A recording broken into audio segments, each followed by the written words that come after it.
Getting our friends together isn't as easy as it used to be. We get it. Life comes at you fast. But trust us, your pals are desperate for a good hang. And when they hear you stock the party with drinks from Drizzly, they'll be banging down your door. Let Drizzly, the go-to app for drink delivery, take care of the supplies. All you need is an excuse. It doesn't even have to be a good one. It's your dog's birthday. The loquats are finally ripe. Whatever. With Drizzly, you can compare prices on a massive selection of beer, wine, and spirits and get them delivered straight to your door, which means you can entice the crew to leave their houses without ever leaving yours. Whatever the occasion, download the Drizzly app or go to drizzly.com. That's DRIZLY.com. Today. Must be 21 plus. Not available in all locations. Man, I wish they had Drizzly when I used to play D&D and Riffs. Maybe it's time for me to start again. Thanks, Drizzly. Breast milk science. It's a thing, and it's our thing. We're By Heart. Our mission is simple. Make the best infant formula in the world. We partnered with breast milk scientists, world-class doctors, and passionate parents to write a new recipe from scratch. And while we put a lot into By Heart, there's a long list of things you won't see on our ingredient list, like corn syrup, soy, or palm oil. Curious if By Heart is right for your baby? New customers can shop the starter pack and get 2 cans for the price of 1 at byheart.com/getstarted. This is a limited time offer. Additional terms and conditions apply. The podcast playground. Hooray! Hey, it's my song. Let's sing it. It's gonna be fucking awesome. Come on, it's gonna be fucking awesome. You know the words. It's gonna be fucking awesome. That's it, sing. It's gonna be fucking awesome. Yeah! Hiya, waka, waka. How's it going, everybody? It's me, Jesse Blaze Snider, the Coolest Geek Alive. How are you doing? Care Bear stare out to my wonderful audience. Thank you guys for supporting the channel, supporting our new ad partners, which has been awesome. Having these ad partners, HelloFresh, Diet Smoke, Distillery, really cool. I love it. It's really fun. It's helping the channel build, making more money. Making this really start to be worth my time as my main job. I'm a publisher and a writer and a musician, and that's the stuff that I'm doing all the time. But this is like my pay the bills thing now because people listen, and thank you. It's awesome. You guys rule. And I'm doing this music show now. If you like music stuff, I do a show called All Your Favorite Bands Suck. You can check out the first 6 episodes of this. I think this week I'm defending Nickelback. I just went through with a friend the other day who was like shit talking Nickelback, and I said, have you ever actually listened to like a whole Nickelback album? And they said, no, I've only ever heard like, the singles on the radio or whatever. And I said, would you listen to a couple things if I sent them your way? And they were like, yeah, sure. And so I started sending them a stream of things because they were loving it. And they really are actually a great band. And they get a lot of shit for a lot of reasons that are clear that I can understand, especially the way they're superficially presented to the audience by their record label. It's actually a good lesson in the way bands are presented to record labels. But they're actually a very consistent, tight band. They do some really great, like rip-roaring rock songs on every album they put out. Really just like some great stuff. Burn It to the Ground, if you haven't heard that song by them, or Flat on the Floor by Nickelback, is like fucking awesome. Flat on the Floor comes in like it's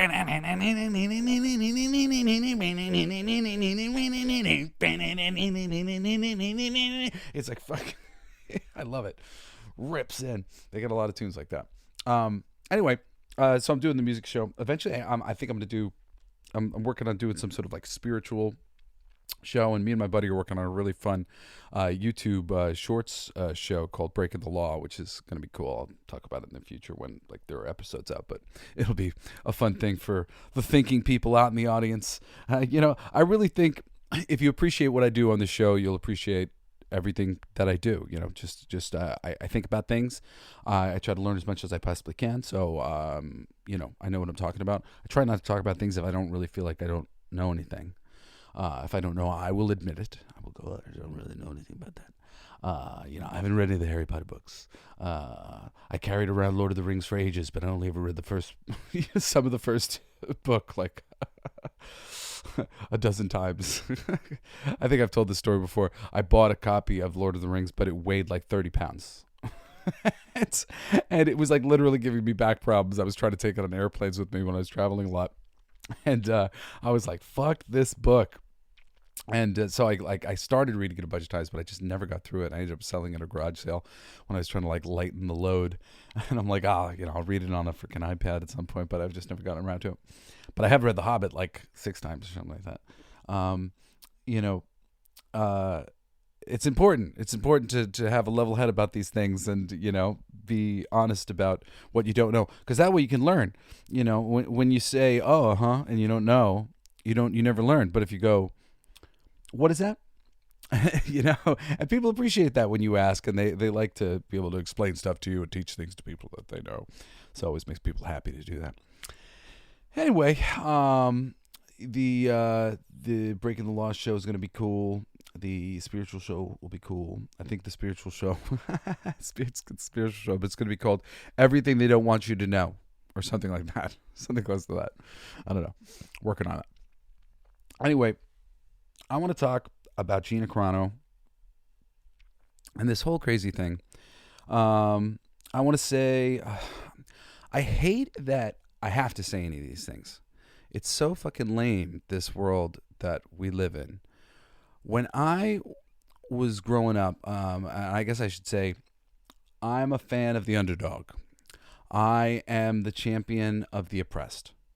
And growing up, however I could align myself with those that I felt were being wrongly persecuted, I did. People, it's so funny, like now society boils me down to a white guy. But I'm a headbanger whose father's a rock star. And there's a lot of assumptions that are made about you. Recently, I was brought back to a memory talking to a good friend of mine, one of my best friends, shout out to Sam. Sam was my best friend in 4th grade. In 3rd grade, I was like thanking him because I was just telling him how significant our friendship was for me really at the time, because I had just had another friendship that had really gone badly. And the friendship went badly because a new kid moved in next door, and he was a little younger than me, and the mother was a little, I don't know, Puritan or whatever, and she started like shit-talking my whole family that my father was a Satan worshiper and like all these things. And they were like, I don't know, Jesse seems like a nice kid. And all of a sudden, things got very weird because Aaron like did not stop being friends with that kid even after it like was kind of worked out. And that was my friend Aaron. I loved him. I was like, I'm very like, if you're my friend, I love you completely. Like, warts and all, whatever. I accept you. That's it. Like, and as a kid, I was like that, and I'm like that today. And when Aaron started being really nasty to me, I don't know. It's like I'm a little bit like a dog once I like you. So it's like, oh, okay. I'm kind of being abused. This sucks. I still like you. So I had like a really like bad situation with this kid. And, that was because of being judged as a rock and roll family. Well, growing up, I had tons of difficulties with the police. I've had plenty of really great run-ins with the police. A great friend of mine is a police captain, just retired, and he's been 35 years on the force. And he's a good man, and he does everything right. It really does. And I've when I moved to Los Angeles, of all places, I remember getting pulled over the first time, and the officer, I told the officer that I had just moved there from New York, and I wasn't exactly familiar with all the rules of the road because I'd like done something wrong. And he actually sat with me for a moment, and he gave me a real quick rundown of the things that I should know so I don't get pulled over again, and let me go. and I had another nice interaction with a police officer. Prior to that, I used to have a lot of really granted. Prior to that, I had long hair, and I didn't have tattoos. But part of me wanted to get tattoos was because I wanted to align myself with the tattooed people, because I saw that people were getting like judged harshly by some people. You know, tattoos were taboo. Like everything that was taboo, I wanted to be. When I found out that to be gay was taboo, I wanted to pretend I was gay, because I didn't like, or at least bi. I was thinking about for a while just saying I was, because it was just an easy way for me to kind of like weed out people that I didn't want to deal with anyway, who would have any sort of problem with somebody that wasn't, and like fucking force people to accept fucking differences in society. You know, it's just like a stupid thing. And you know, I never did that, but that's the way I, you know, kind of think. And part of that is that my lineage, though my family is kind of a bit more of like a line of philosophers, some sort of weird animal, a philosopher. Here comes the philosopher. It's some dopey looking animal. The philosopher. My family's a little bit more of like a family of philosophers, but we are, you know, by blood Ashkenazi Jewish, and just affirmed from my father's recent obsession with getting his DNA tested so he could find out all the things, because we found out we were Transylvanian, all sorts of things. But my great-grandfather was Jewish. My grandfather ultimately converted for marriage. So he converted for marriage, you know, like, because he had more open views anyway about things. And then, you know, my parents almost tried to kind of raise us Protestant, were for a little while. My mom was coming from like more of a Catholic background, and she's always been very spiritual, if you will, but sort of very loosely Catholic. But you know, but that's my background, and I grew up in Dix Hills, which is a predominantly Jewish area. You know, dozens of bar mitzvahs every year, and so many of my best friends are Jewish and were, you know, at the time, or at least like the friend group that I was in at the time. Really, it's just one person who I guess is really still my best friend, Brian Coles. Shout out to Brian Coles. Might do something fun with Brian Coles one day. He's been very fascinated with conversations surrounding relationships, and he's been wanting to do something like that. And Brian's great. He's a brilliant writer. I always encouraged him to do creative things. He's like a salesman and stuff, and you know, he makes good money for his family and whatnot. He's always done the kind of straight path, but he's a brilliant creative person, and hopefully one day I will do something with Mr. Brian. But Brian was my best friend. He was kind of like the rule of the roost. They were a whole friend group. I kind of had like a bad experience with the friend group, even though now I would say I'm still friendly with all those people, and I know this. But in like sixth grade, I was very hurt by the group. They hurt my feelings. but yeah, you know, so like I you know, grew up eating lots of matzo ball soup, and you know, and had that kind of stuff as a part of my culture through the lineage of my family, when I would see my grandfather and little things that trickle down and whatever else. So I've always felt connected to that. Also, my father's always mistakenly called a Jew whenever the thing, and I'm sorry if you don't like that. I heard some people don't prefer that term, Jew, like you're a Jew, but like I don't know. I consider myself a Jew. I would have been rounded up and burnt in a freaking oven alongside my other more Jewish brothers and sisters. You know, in the Holocaust, it's like, you know, it's you are what you are. But whatever it is, I come from this line, okay, all right, and you know, and also I come from a line of persecution as a headbanger, as a counterculture supporter, as somebody who doesn't like to look like everybody else. I don't like to wear a suit. I don't believe in suits. I feel that I really feel like suits are like a fucking tool of the man, and fuck suits. I have lots of views along those lines. I really don't like the class system and just all this shit like this. But, for me, it goes across the board. It's not about Jews. It's not about Christians. It's not about blacks. It's not about whites. It's about all of us. We should all be, equal and not within this like fucking debt slavery system where people are playing with money and losing it and like, devaluing people's houses. And there's just so much shenanigans going on in this world. What up, guys? Jesse Blaze Snider here. And whether your resolution is to save money, eat better, or stress less, HelloFresh is here to help you do all three. Say hello to your most delicious year yet with fresh ingredients and chef-crafted recipes at a price point you'll like, delivered right to your door. So you've resolved to actually sit down and eat dinner around the table like me. But what do you do about those nights when your schedule's packed, like mine always is? Turn to HelloFresh's lineup of quick and easy meals, including their 15-minute recipes designed to help minimize mealtime stress.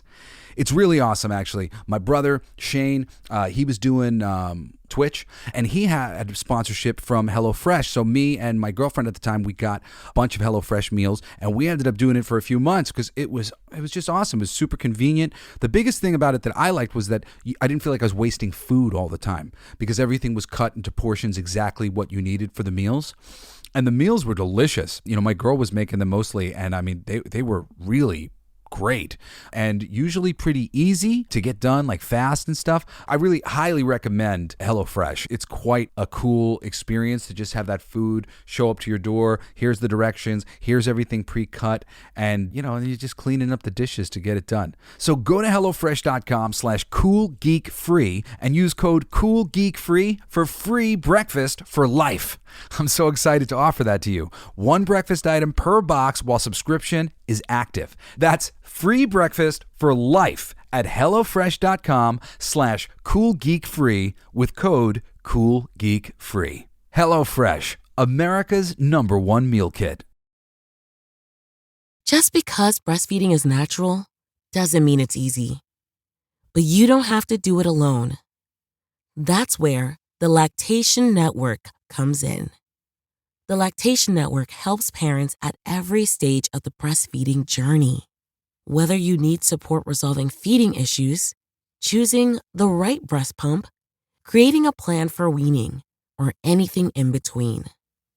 The Lactation Network is the largest network of licensed breastfeeding experts in the country.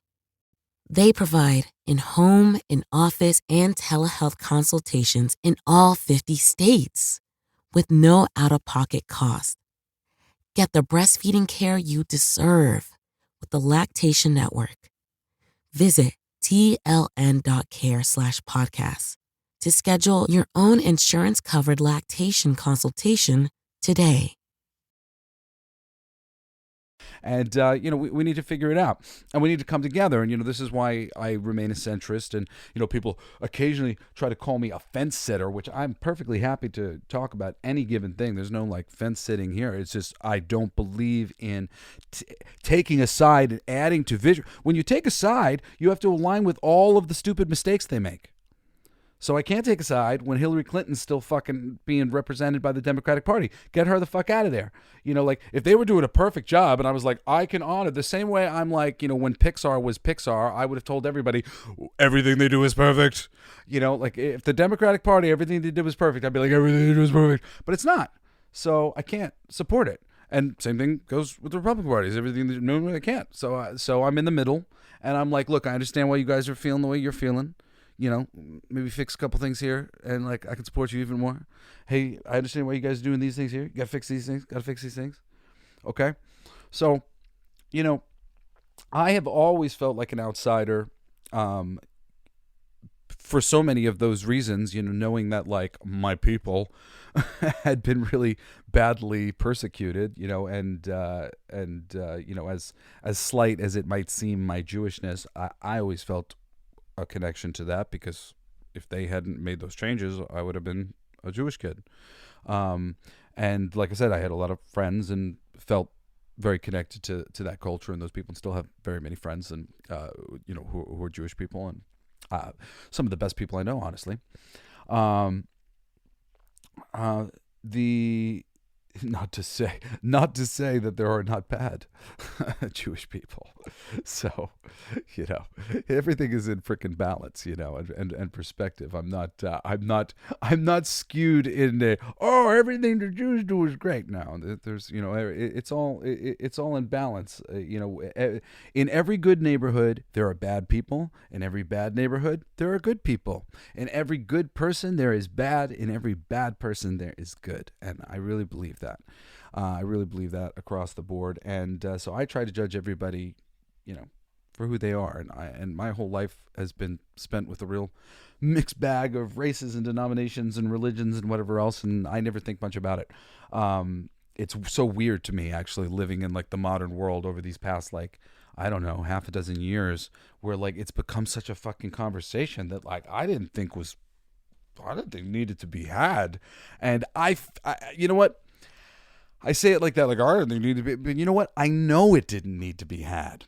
And whatever fucking stupid fringe voice, like the stupid like news and media has just brought like the lamest, tiniest portion of society to the forefront to like fucking be loud and annoying and aggravating to everybody who's reasonable in the middle.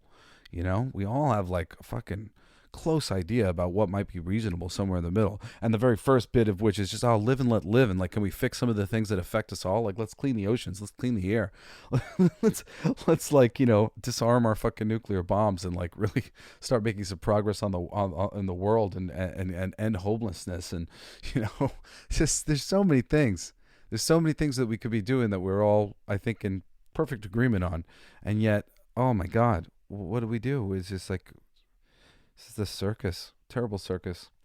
And, you know, caught up in this circus is GINA CARANO. And I say all this stuff because, you know, I need to preface her fucking tweet. And I need to give a little bit of background to myself, because the tweet that she was canceled for is so fucking stupid. And there's recently they were trying to cancel her again at a fan expo. I think it's in Canada, you know, so technically speaking, you know, my title's a little off because this isn't happening in America. This is happening in Canada, or the attempt in Canada. But it is just a perfect example of everything that she was saying. You know, they're trying to stop her from coming to this convention, and her tweet is saying this. And as somebody who has connection to this thing, which, by the way, especially if you're Jewish, but if you're fascinated by World War II, the greatest thing I have ever absorbed about World War II, and I'm somebody who, like, you know, for a long time, I was very fascinated by World War II, and I've dug so deeply into it so many times, but the greatest fictional thing that I've ever done, that gave me the most insight I ever had into how it was possible to like get people so dehumanized, and that they would do these things, that they would let their neighbors be taken away. And like, homework assignment, like, go read Mouse. It won the Pulitzer Prize. You know, as a young person, and always, like, I felt that comic books are just an unsung medium. It's just an art form, and it should be raised up and considered and appreciated the way it deserves to be. And, you know, I'm just so kind of blown away by the fact that it still isn't, you know, and I hope to change that. And, you know, it's Mouse will teach you everything. And one of the things that Mouse teaches you is, well, it just illustrates what's maybe the greatest quote about World War II. You know, I always get this thing wrong, but and I'm sorry, this is going to sound like a silly version of a very serious and great quote, but like, it was like, you know, first they came for the shoemakers, and I didn't say anything because I wasn't a shoemaker. And then they came for the candlestick makers, and I didn't say anything because I wasn't a candlestick maker. And then they came for the bakers, and I didn't say anything because I wasn't a baker. And then they came for me, and there was nobody left to say anything. Right? And there was something like that went down, you know, in society, you know, a layered bit. And it started with demonizing the Jewish people especially, but more than just the Jews, in the media, and in the propaganda, right? They were demonized so badly that when they started to make laws and round them up and do all these things, there was a certain point in time where they were wearing badges or buttons or whatever that was saying that they were Jews and like identifying themselves essentially. Like there's all this really strange lead up that dehumanized the population to the people. And around this time, when GINA CARANO made this tweet, I remember it was the first time that I really started to identify with Republicans as being oppressed.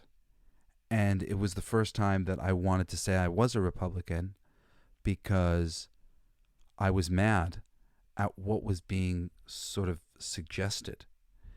And like floated in the news it was like this switch over between Donald Trump and Biden, and like floated in the news was like this idea of taking the children away from MAGA supporters, or taking the children away from taking away their children from these conservative voters, like and other things, subtler and whatever else, but like this, like these people are so bad that they need their children to be taken away by CPS. That made me so mad. I have 4 children. Don't you dare tell me how to raise them. I don't care how other people are raising their children. I hope they're not abusing their children. There are various degrees of, parental abuse, and everybody is doing the best they can for the most part who love their children. This hyper scrutiny of this home in this like sanitized way it's one of those things where it's like, oh, you cast such a wide net. Yes, we don't want children being abused, but we also don't want children being taken away from parents who love them because you don't agree with their political beliefs. Like crazy sorts of thoughts, for me. For me, I really believe in everybody's freedom. I want to encourage communication.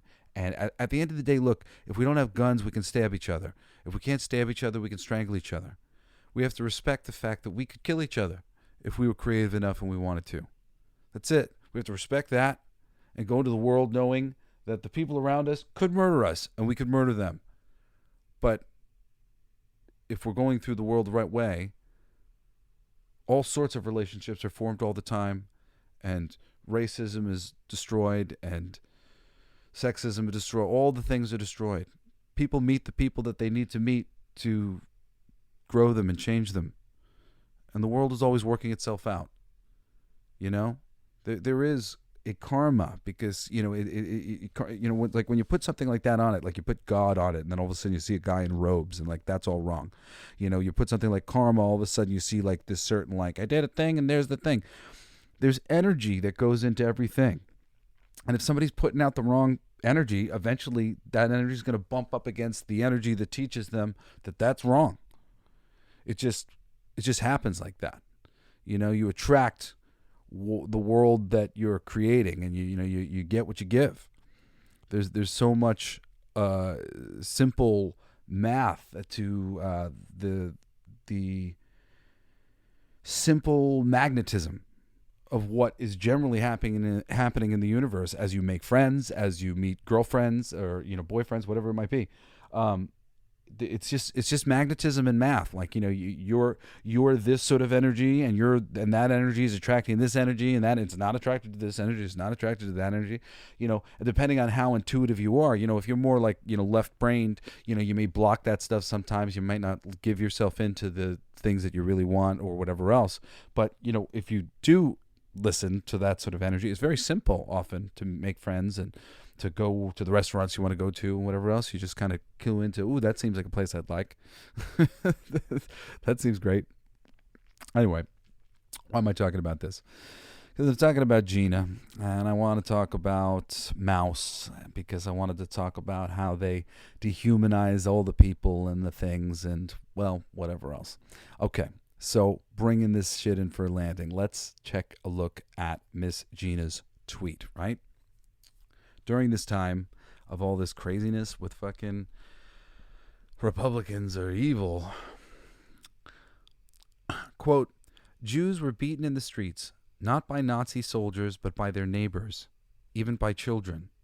Because history is edited, most people today don't realize that to get to the point where Nazi soldiers could easily round up thousands of Jews, the government first made their own neighbors hate them simply for being Jews. How is that any different from hating someone for their political views? She's absolutely right. This is brilliant and elegant.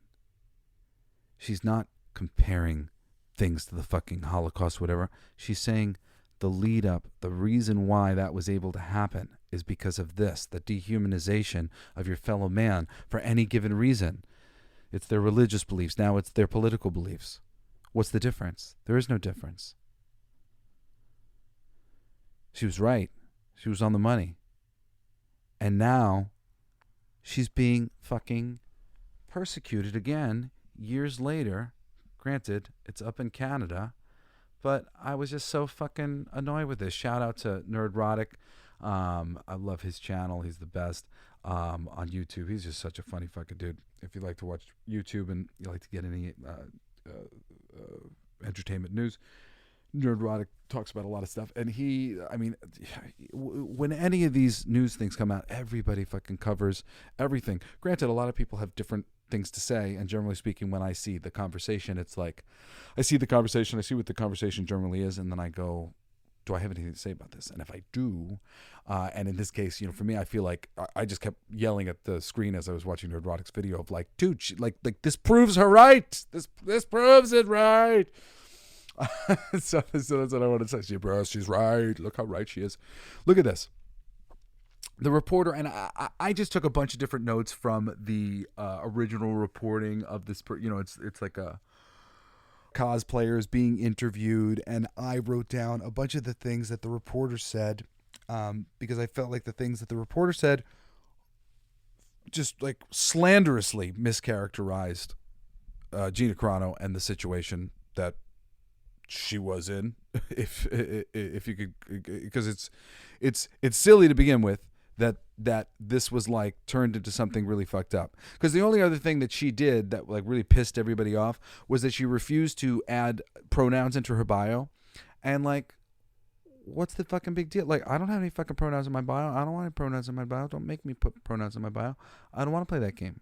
I've talked this before. I'm like on the ABCD fucking spectrum thing or whatever, but like, I don't care. I don't like that labeling. I think it's really divisive and strange and very like me culture. I think it's like the lamest of the members of the ABC culture are the people calling for that, like the lame ones, the ones who are starving for attention.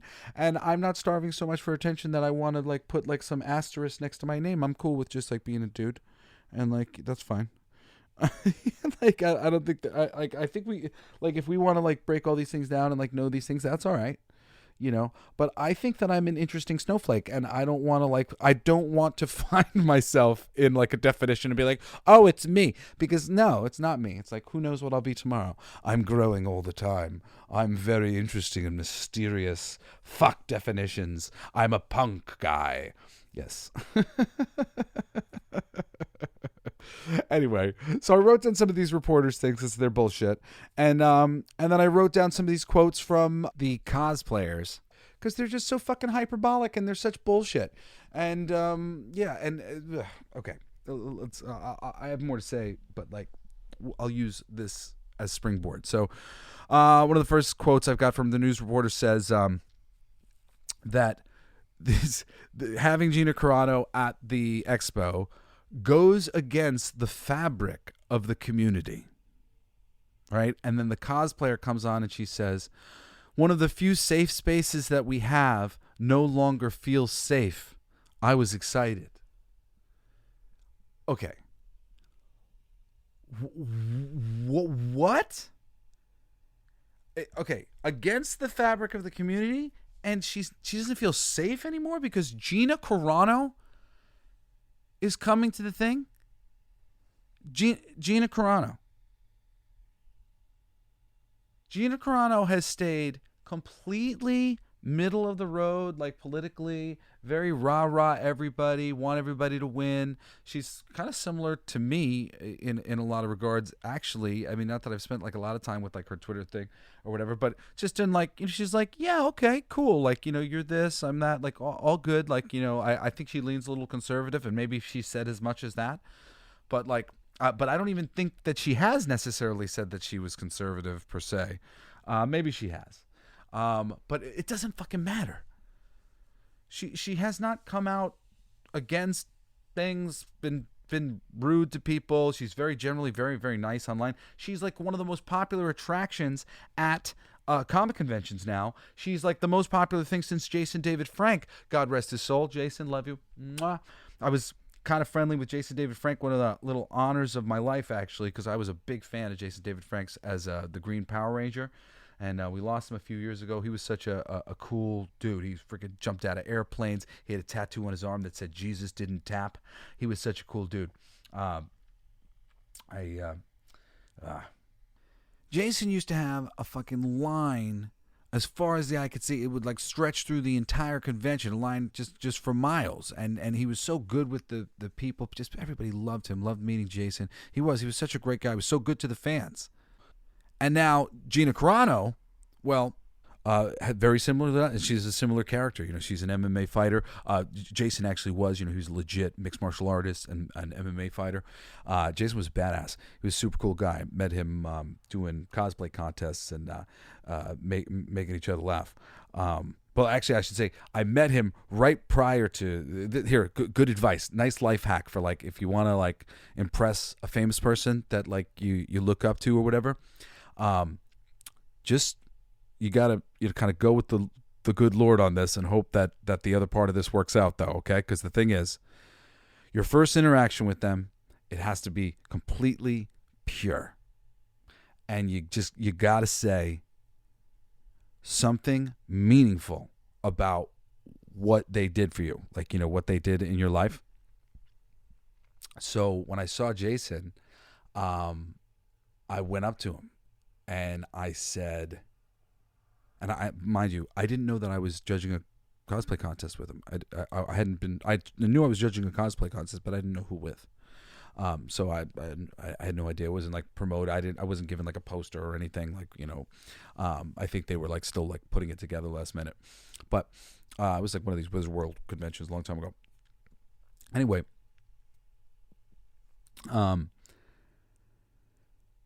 I go up to Jason and I say, hey, I'm Jesse Blaze Snider. I just wanted to shake your hand and say thank you so much. I was a little old for Power Rangers, but my brothers would always be watching it. And I really got into it when you came along because you were the bad guy and you had long hair and I had long hair and I had like been made fun of in school all the time for having long hair. And like you were cool, and like not only were you cool, but the Pink Ranger, who I was kind of in love with, like she liked you, and I literally was empowered by having you on the screen, being badass, being cool, and it made me feel cool. So thank you, man. Really, from the bottom of my heart, I appreciate you being a part of my, my growing up, and really means a lot. And he went, wow, thanks, man. I really appreciate that. Thanks so much for telling me that. And we had a little hug, and that was it. We went our separate ways. But I know, because my father's a celebrity, and I've sort of watched, the interactions that end up lasting. And I ran into him again, and now I had his curiosity. So when we were at the cosplay thing or whatever else, and we were at the warm up and we were laughing and making jokes and whatnot, and we were talking, and we ended up, having lunch and exchanging numbers, and we became friends.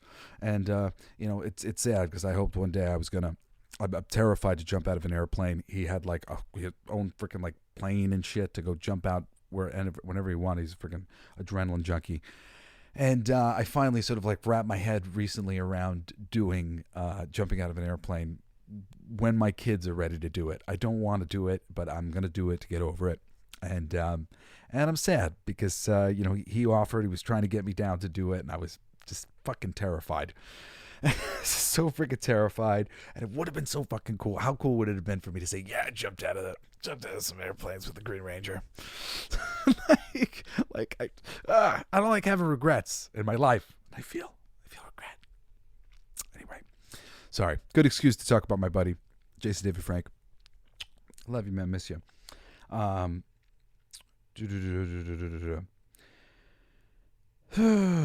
Sorry, getting over being sad about Jason. He was going through so many similar things that I was going through, and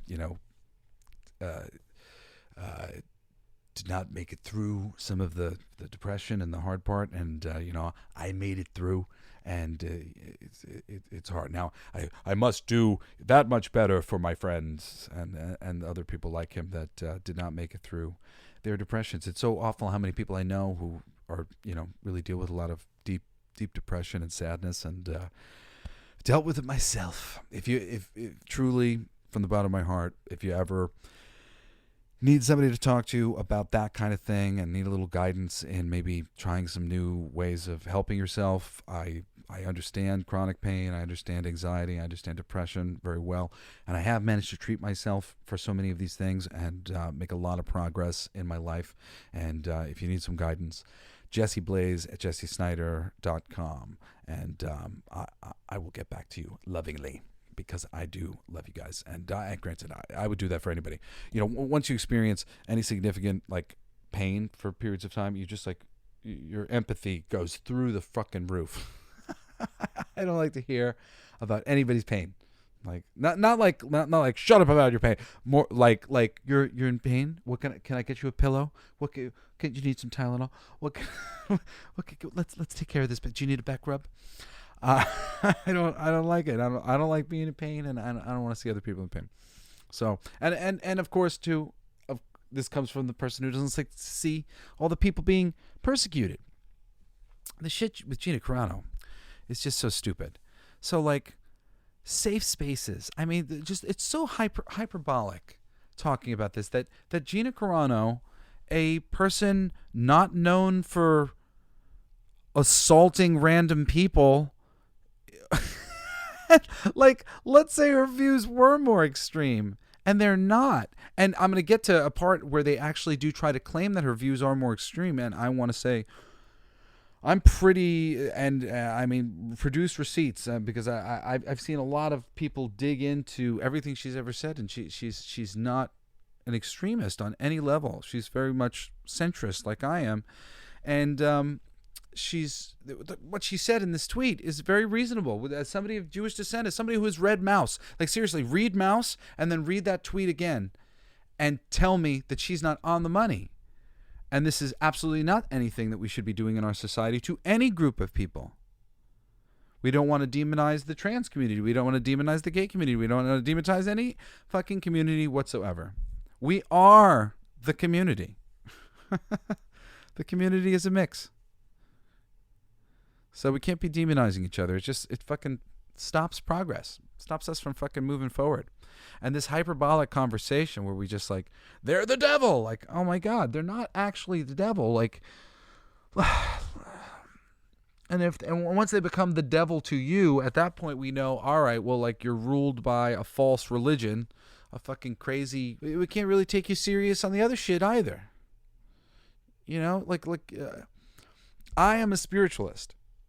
So I understand thinking positively, thinking you're a 10. I'm a 10. But there's the I'm a 10, but if I'm thinking objectively, in objective reality of what people might judge me or whatever, you're but I think maybe I'm a 7.5 and an 8 when I'm nice and freshed up. This would be the nice way to do it if you were going on one of these silly relationship podcasts or whatever, what's it called? Fresh and Fit. It's so funny. I keep waiting whenever I see any of those clips. I'm like, when is somebody going to answer this in well, for what you're asking.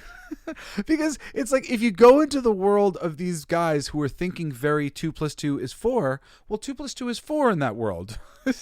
And like, you have to say, well, in my world, I think like this, but I understand that in your world, you're thinking like this, because that's how you meet the middle ground, and middle ground is possible in all of these situations. I love watching this because I like watching disagreements, and so I can understand where people's positions are, what people's trigger points are, what it is that, I like to try to get to the heart of like what the problems with things are, because I like to be a solution.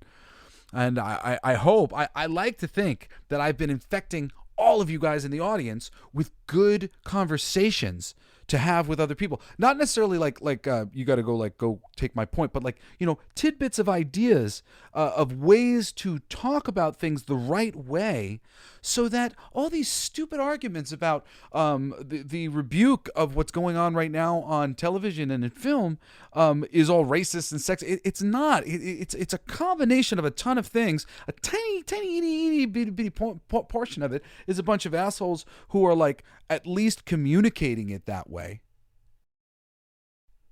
But like, it's a much more complex and nuanced subject, and it really has a lot to do with how much is going into programming and the decision making. In the old days, you had certain things that they would stop you from doing, but generally speaking, you had a little bit more free reign. But it was hard to get a female or a black person or a Mexican as your lead, right? Then when this flip happened, all of a sudden, not only could you get all of those characters as your lead, but you were being sort of ordered to, because mandates were coming down on top to add more diversity, add more this, add more this, add more this, add more this, add more this. And once things are being forced upon art, it starts to lose its organic form. So the art's not as organic anymore. Granted, it wasn't precisely organic before because of some of the influences that did exist in the previous system. The previous system wasn't perfect either, but this system is worse because it's so forceful in its hand. It's so obvious in what it's doing. The pattern is so clear to the audience, that they're fucking revolting. So I do hope that I give you guys the tools that you need to speak about these things respectfully on Twitter and social media formats and whatnot, just because the conversation gets so stupid so quickly. And when I see it like that, I wish people were better at communicating so that their very valid arguments weren't being shot down so easily by, vitriolic kind of people who are using hyperbole to just end conversations. It's just lame.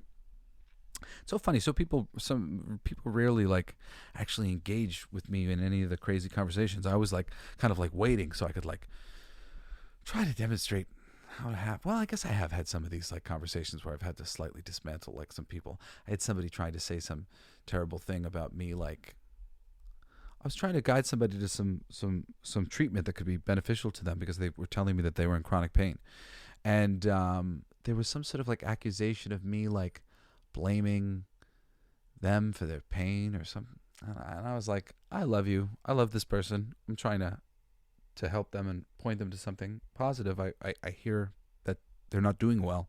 That makes me sad. I want them to be doing better. So I mean, like, this is the kind of thing of like, when like love comes in, it's like, oh, that love might hurt my feelings. Well, are we really going to block love because it might hurt our feelings?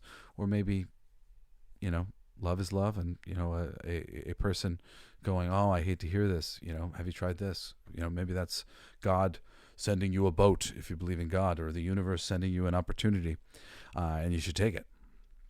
Anyway, all this stuff is to say this freaking GINA CARANO situation is just fucking off the hook. And let me see, I'll go through some of this article more. There are, of course, some comments from various people, some identifying as alphabet community stuff. They had like 3 comments in their stupid article thing. One was like, it's gross, or this is gross, and one's identified as LGBT, and I'm like, I'm going to be uncomfortable there or something. And somebody that they weren't coming. Okay, so they're going to boycott, right?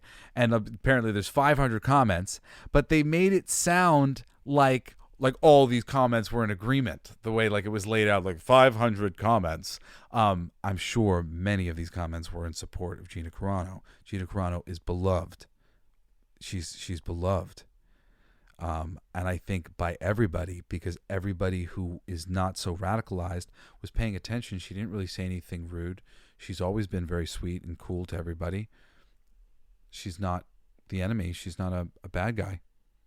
So, like, she lost her gig and all this stuff, and she's a fucking, like, you want a woman to look up to who's freaking badass and does what the men do and shit? Freaking Gina Carano, you know? There's so few women who can really embody that masculinity and toughness where you believe that they could, like, be kicking ass with the boys, and Gina does it. Like, you know, you believe it. Full disclosure for me, I'm not a huge Gina Carano stan. I don't think she's the greatest actress, but I love you, Gina. Sorry for saying that. If I don't mean to hurt your feelings. I think you do a pretty good job, and you've probably gotten better and better. And I haven't seen everything you've done, but you know, you're new at it, and you know, you definitely have charisma, and I like you. I like you a lot, and I enjoyed her on Mandalorian, and I am a Gina Carano fan. But I think just for standing up for her beliefs and being a upright citizen, a cool person. And she called Kathleen Kennedy out on her bullshit recently in some of her tweets, and it was lovely. You know, she was really wrongly persecuted, and and this thing here in Canada, it's in Canada, not America, but it proves it. It just proves everything that she's saying about the way everybody's thinking now, and like what this fucking stupid witch hunt of like whatever communities become. It's ridiculous. So let's see. Oh, also I want to say these people who who commented in the thing, like they can come from anywhere. These comments could be coming from anywhere in the world, and the most likely case is they were not going to that convention anyway. Those could be three fucking comments from L.A.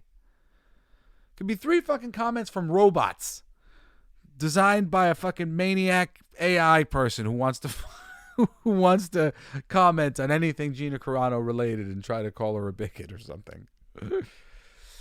We don't fucking know. I mean, like, seriously, we don't know at this point. Like, like, get off it, everybody. Quote, they should know who is their target audience, be it young people, queer people, LGBT people. It was just an enormous slap in the face, end quote. What the fuck are you talking about? Whoa, that's what the cosplayer said. That the target audience was young people, queer people, LGBT people. Yo, that's not the fandom. I got news for you. But the fandom are fans of science fiction and fantasy. That's the fandom. The fandom are fans of science fiction and fantasy. And Gina Carano has a lot of fans because of her prominent connection to Star Wars and other science fiction and fantasy properties like Deadpool and whatever other shit she's done. That's the fandom. The fandom isn't queer people.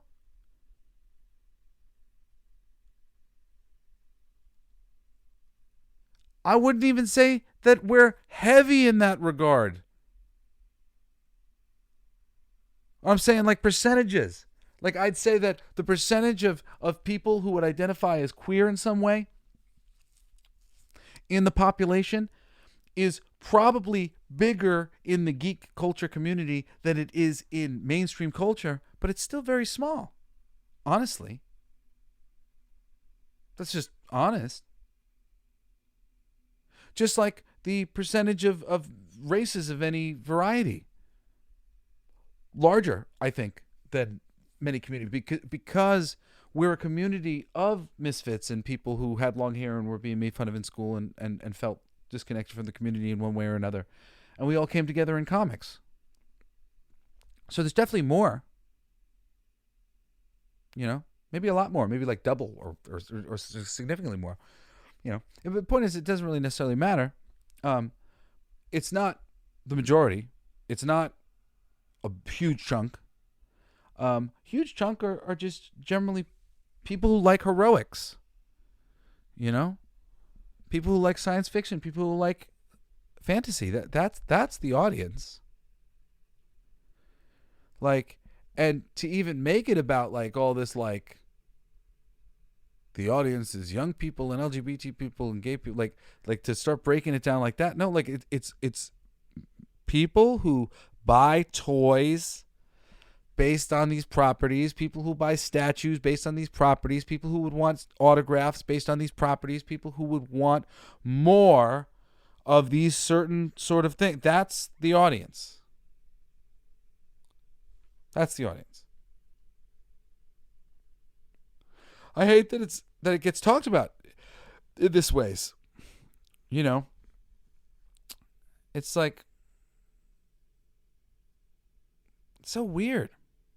Like young people don't even know about Gina Carano's stupid tweet. They're on fucking TikTok. You know, like, it's just, there's so many stupid things about all this shit. Whatever. Let me get through the rest of it. So I said that's not the fandom. I don't know what the fandom is, but it's lovers of fantasy and sci-fi, I think. Okay. So another quote: comparing being a conservative today to being a Jew in Nazi Germany. Oh, so the reporter said that they summed up Gina Carano's tweet as comparing being a conservative today to being a Jew in Nazi Germany. And that's very misleading, because that suggests that she's comparing it to the fullness of being a Jew in Nazi Germany, and that was not the case. She was comparing the way she wasn't even comparing. She was saying the way that Jews were persecuted, it started by demonizing them in the media, demonizing them to their neighbors to the point where that could happen, and that's happening right now. And seriously, like, I'm defending Gina because she's very centrist and she's very cool. And, you know, like I have not seen her misbehave during this entire endeavor, even calling out Kathleen Kennedy very righteously and smartly the way she did. Kathleen Kennedy deserved it after what she had been put through and all these things, and she didn't do anything wrong. And, you know, she deserves as much real, genuine support as she is getting, because it's fucking ridiculous.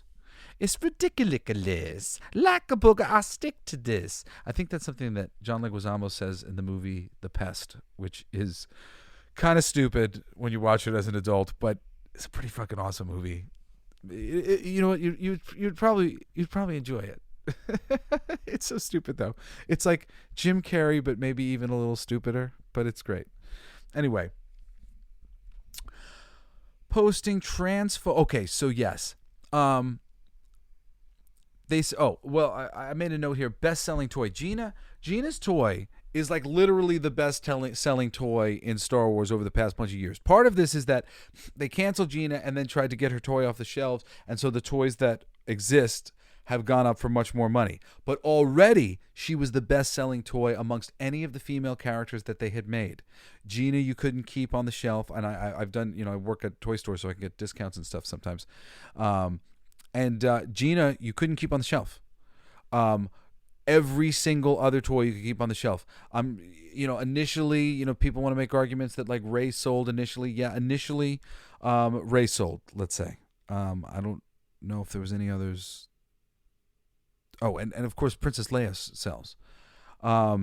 Existing characters, but Zazie, no, not Zazie Beetz. There's a gold helmet character and Admiral Holdo, and I mean, are famously in the cutout bins at freaking places like Ollie's in the Midwest collecting dust because nobody wants them.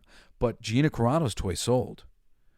It was absolutely, she was the biggest success from the Forces female. And they blew it. Not only they blew it, they shot Jon Favreau in the foot. They shot his plans for a future series called, I think it was like Rangers of the New Republic or something like that, that was going to star Gina Carano, that was going to spin out of The Mandalorian. All of Jon's plans had to change. He was clearly very frustrated with that, you know, reading between the lines of what was going on, and also just being a creative person, understanding what he must be dealing with, because clearly he's being dicked around by like the people above him in the higher positions of power, and he's just a creative person, and most of the time us creative people are getting treated like shit. My brother Cody, you guys have been robbed of my brother Cody's brilliance in Hollywood because he's just been being dicked around for like 8 years. He made a short film that is widely considered amongst those who have seen it the greatest short film ever made. It's like 5-6 minutes. maybe a little longer than that. It's called Fool's Day. You can look it up. I tell you, it's worth your time. Cody Blue Snider directed Fool's Day. It's incredible. And they were supposed to make a feature of it. Margot Robbie was attached for a long time. All these different huge actors were attached to play some different roles in this full-length version of this short. And he's been attached to so many different movies and so many different things. And he's just gotten dicked around by Hollywood over and over again. And the longer it went, the more he was just some first-time director kind of thing for like a feature, for some major feature, even though my brother Cody is ready for prime time, and he has been ready for prime time for so long. He has a great podcast. You can look at it, Cody. Cody's a very talented man. Everything Cody touches is gold. I stand by that, not just because my brother's really very talented man. You know, he got so dicked around that he just, I'm done. I'm not going to do this anymore. And it can be very frustrating. You know, I was giving like credit to The Rock. You know, I understand he's living in a world of egos, and I'm sure he picked up the ego bug from the other people. But, you know, you got to call it out that was like a really ego move, that you couldn't just job to Captain Marvel, be his nemesis, do it the way the fans would really want to see it. You know, you talk about wanting to cater to the fans. Like, you fucking shot us on the dick with that one, buddy. You know, this is the thing. And Gina Carano was, you know, she wasn't playing this like super hyper liberal game, but she was walking the line, and she was a centrist, and she wasn't trying to mess with anybody, and she was killing it. You know, she's the most popular thing that you've got. And then they canceled her over this stuff. And now it's being said on the news. They said that she was posting transphobic, anti-mask, and conspiracy-related content, and none of that is true. She never posted anything like that. So like it's like snowballed and turned into a game of telephone, and they're reporting it like this, which is completely fucking irresponsible on behalf of this freaking news organization. But this shit's happening all the time, and it's like, you know, these people are reporting how they feel about these people. I feel like you're Hitler. Well, that's not really fair, dude. It's not fucking fair. I feel like I'm Hitler. I feel like they're Hitler. Like, that's fucking bullshit. So it said also in the thing, worse, that Gina Carano refused to put pronouns in her bio when pressured. Well, actually, no, wait, they didn't say that. I wrote that was the worst that she did, was put pronouns in her bio. I said, and that should be a damn crime. I don't have them. No one's going to make me. And that's cool. Reporter says, there's fears those views all infiltrate what's supposed to be an inclusive gathering.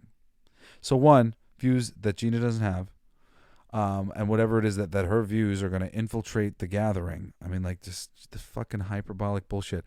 Cosplayer says, quote, people will just turn up in support of Gina, and I'm just genuinely worried it's just going to turn into yet another safety concern and issue for everybody. Who could be at risk here? At risk there. Everybody who could be at risk there. At risk there. It is just fucking crazy. Like, Gina Carano's going to go there and there's going to be violence? Like, because you don't like other people's politics, they're not allowed to come down to the convention where we celebrate superheroes? And, like, there's just so many fucking things. It's just so many fucking things about this that just bother me. The fucking arrogance of, like, thinking you can control the universe in this way. It's just so fucking stupid. And like weak spirited. You know what I mean? Like, no cojones. Hey, you pussy. I'm sorry if people don't like that term. I love language. I like using words. I like using all the words, all the colorful language. There's so many funny ways to say things. And sometimes there aren't enough good ways to say things, and you have to say things away. Like when I'm over like trying to say something, and I'm like pussy seems to carry the term, but I often am looking for a better word for that. Anyway, this is some bullshit. Okay, people at risk, kiss my ass. So they make a freaking what do you call it? A petition to get rid of Gina, take her off the bill, and they wanted 1,000 signatures, but they've only got 696 so far. And you want to know what the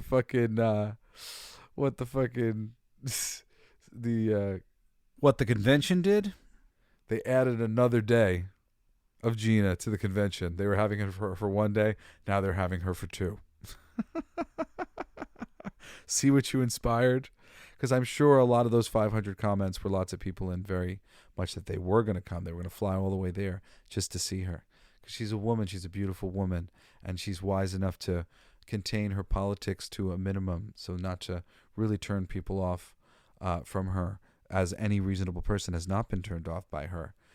Any reasonable person was like, that seems really kind of unreasonable. Gina's cool. She's, you know, she's her own thing. She's got her own mind. Whatever her opinion is cool. And, you know, she's cool with my opinion. And that's it. That should be what you're asking for. That should be what you're desiring. Any more than that is unreasonable. Don't be unreasonable. You know, ask for mutual respect. And that's all. We move on from that.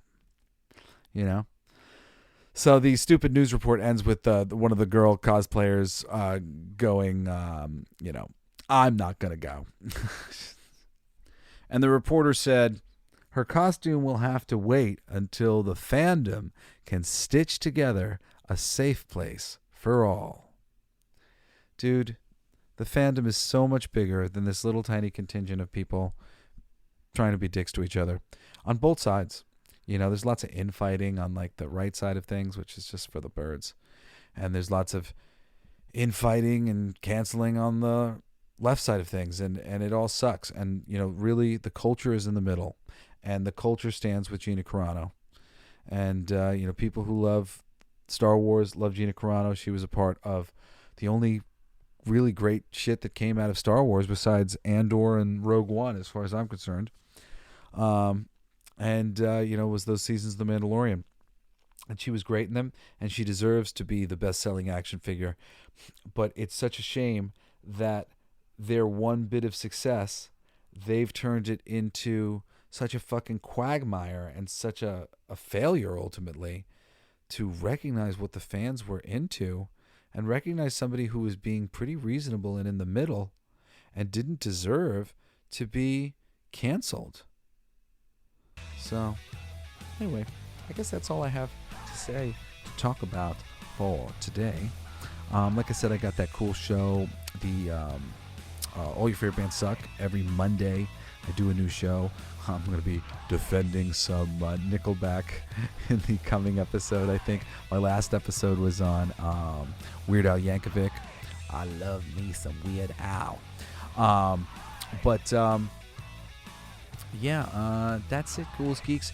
I'm your passionate geek culture commentator, Jesse Blaze Snider. You can write to me at jesseblaze@jessesnider.com. I love you all so much. I really do look forward to hearing from you, so I hope you'll write.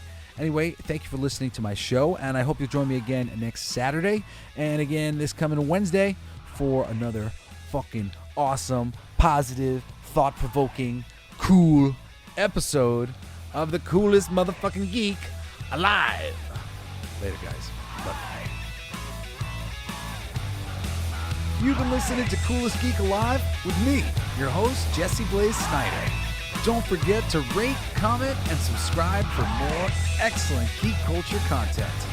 Thanks for listening. It's my favorite part.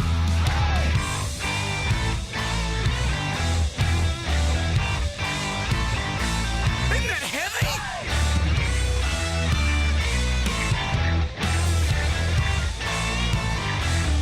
I played that. It's gonna be fucking awesome. Coolest alive. It's gonna be fucking awesome. Stay with your tribe. It's gonna be fucking awesome. Revenge of the Geeks. It's gonna be fucking awesome. Week after weeks. It's gonna be fucking awesome. Laughing with you. It's gonna be fucking awesome. And crying sometimes too. It's gonna be fucking awesome. Spelling it out. It's gonna be fucking awesome. Making you shout.